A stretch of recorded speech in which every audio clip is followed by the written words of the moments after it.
So when I think of independent reading in the English language arts content area, I think of an opportunity for students to self-select, to finally have a voice in what they want to read, to get passionate about what they want to read. It's their interest, speaking to them so they get to learn more, read more, build that capacity, build the love of reading, build the love of learning. That's really what, in essence, it means to me. Independent reading is an opportunity for the kids to sit down and get into a book, and we know it's to work on stamina, but really it's about finding, refinding, I hope, enjoyment just in reading, and new adventures is kind of what I term it as. Because you create so many worlds by just reading all these books, and I love that. Like settings and characters and things like that. And I'm not into all genres, but I can appreciate all genres. And that's what it's about for me, just having students appreciate the different genres and then finding the one genre that they just latch onto and then just go with that. We started independent reading in our English 9 classes last year, and it was after a lot of research done throughout the district that indicated all the benefits of students being able to choose what they read and to have extended time during the day to read. It increases their vocabulary. Our students are faced with standardized testing throughout their high school career, and there's research to back up that their scores are increased when they're given the opportunity to read independently. But I do it at the beginning of the hour every day, every class. It works well. The kids know that they are responsible for a book. They know that they also can go to the library. I've had so many kids visit the library in this first month and a half, almost 2 months of school now. And juniors, I think, that have been to the library, like this might be the first time that they've gone into their library. So it's really increased circulation there. But the thing that the kids get from it is that they know when you come in, I have a lot of kids already, I don't even have to say anything. They come in, they have their books out, they're already reading. Independent reading, for me, looks like students reading books and then us having discussions about the books that they're passionate about reading about. I realize there are things that students need to know, and we would start off with that, but then developing their independence and developing their ability to desire to acquire more knowledge and to enjoy reading and to share that with other students is my ultimate goal. You would see students immersed in their books. You would see students that are really engaged in reading, maybe stopping and thinking, but you would see just each student with a different book and something that they have gravitated towards, something that is really speaking to them. I would hope you'd also see students having a brief interaction with teachers so that there's a conversation that's going on. It's not heavy-handed, it's not threatening, it's just a chance for them to express what they are reading, and then also in turn that they're going to have an opportunity to share that with other people in the class, whether it's the whole class, a partner, small group, but just to keep that passion contagious, to keep that feeling of we are all learning to read and reading to learn, that it's never ending, that this is why we're here, and we're building our skills, we're building our capacity.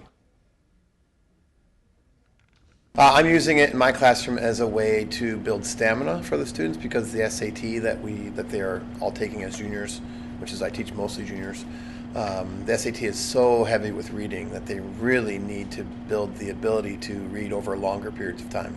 The more you read, the better you will be at it, the more you'll learn, and the better, well-rounded person that you become. We find that once you get the right book in the hand of a student, they want to keep coming back and reading. So kind of our goal here in the library and working with the English department is to discover whatever niche that is for each student so that they find that book that grabs them and allows them to become lifelong learners through reading. Whether it's fiction or nonfiction, we don't care, we just want them to read. It's important because engagement, having students actually engaged in what they're doing, is easier when they're choosing some of their own choice, I guess. It's the same that happens in my writing classes. When they are able to choose their topics, they're far more engaged in it, and this element of choice allows them to give some of their personality or have some of their personality in what they're selecting and what they're reading and what they're sharing, because there's an element of sharing this with their classmates and talking about it, and when it's something of their choosing, it's easier to get them engaged in that. Students buy in. They instead of getting a book and looking at it and say, I don't want to read it, they have ultimate choice, and that opens up an entire world. When we go to the LMC, every single book is a possibility for them, and they can find what they're interested in, and they dive right in. And what I've noticed since I've started this in all of my classes, I usually come in and say, oh, good morning, and take attendance, and there are kids already in their books. Like, they don't even wait for, okay, it's time to start reading. They want to start right away because they're so into their books, and that's because they chose it. I really believe that makes all the difference, because they're connected with it and they've decided it's what they want to read. And they also know that if they get into it and they don't like it, they can abandon it and pick something else. So to help students find the right book, what we've done is one of our teachers has started a inventory checklist with the students to kind of get a feel for what kinds of books they like. So we've taken that information and kind of looked at our collection in terms of what we have. I've then pulled a bunch of books. For example, a lot of students liked mystery. I didn't know that. That was kind of new to me. So I've made more of an effort to pull more mystery books and talk about mystery books. In our library, I also have stickers for a lot of our books that kind of indicate the kind of book it is. So I've kind of educated students of, hey, if you're looking for fantasy, look for a sticker that has a unicorn on it. If you're looking for mystery, look for a book with a Sherlock Holmes on it. And the idea here is that then students become comfortable coming in the library and knowing on their own how to find the kinds of books they like. If you start with what you know, something that you're comfortable in, one of the things that I tell the students is I happen to like science fiction. Okay? So I can read 8-10 hours straight of science fiction. I have no problem with that. And so I can share some stories. Usually on my board, if I come across a neat sentence or something like that, I'll put that sentence up there and I'll say, look at what I just read, or I'll read them a paragraph, and so maybe that's something they're interested in. I had a student who was not interested in reading at all, and she said, I've read all the books that I wanted to read, I just don't really like reading. And I said, well, you know what, you give me a book idea, or you give me an interest, and I'll try and find a book, and if I get it, I'll purchase it for you, and then but the thing is, you got to read the whole book. And so she said, okay, got her a book. She read it, like just blew through it, which was amazing. And she's like, that book was so good. Do you have any other recommendations? And so I recommended some other ones, and she started reading those. And then the other students were so excited about her and I discussing it. She was like, oh, you should read this book, and it's so good. And so then most of the class, not all of them, but half of the class read that one book. So, you know, that's the power of literature, and that's the power of discussion, and that's the power of passion when it comes to literature. It gets the kids interested. They hear what other kids are reading. It gives the student, giving the book talk an opportunity to work on speaking skills. They can show, you know, they're the expert on this book, and so people are looking to them, asking them questions, and they can answer the questions about the book. And just the other day, I had 2 students come up to me and say, you know, I'm done with this book, and I was telling him about it, and he'd like to borrow it. Can we go to the library and just exchange it? Like, they're talking about their books with each other, even, again, not during class, just, hey, what are you reading? And it's, you know, heighten their interest in reading. We keep a list of the books so that they can see what's out there. And I don't think normally kids would talk about books or talk about what they're reading, except for this opportunity that they know that, you know, so what do you have? And they're exchanging books, which I think is awesome.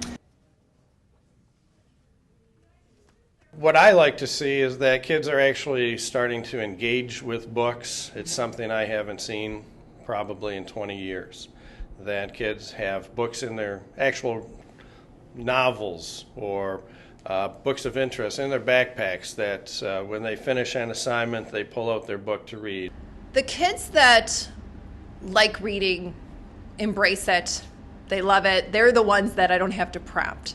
The other ones that are maybe were a little bit hesitant at the beginning, I'm starting to see though with routine is huge. With routine, they know what's expected of them, and I guess because there's not pressure on them to finish whatever, they are enjoying what they're reading. And I do get kids that say, is it okay if I go to the library?